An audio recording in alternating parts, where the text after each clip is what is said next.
Dear God, we praise you for reminding us of your calling in our lives.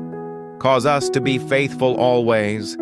Let your love, grace, and mercy be upon us always to love the poor and the needy, to minister to those who are in prison, to minister to the sick and disciple people, to become more like you today. Thank you for the power of your redemption. Cause us to always be a channel of your blessings. In Jesus' name, amen.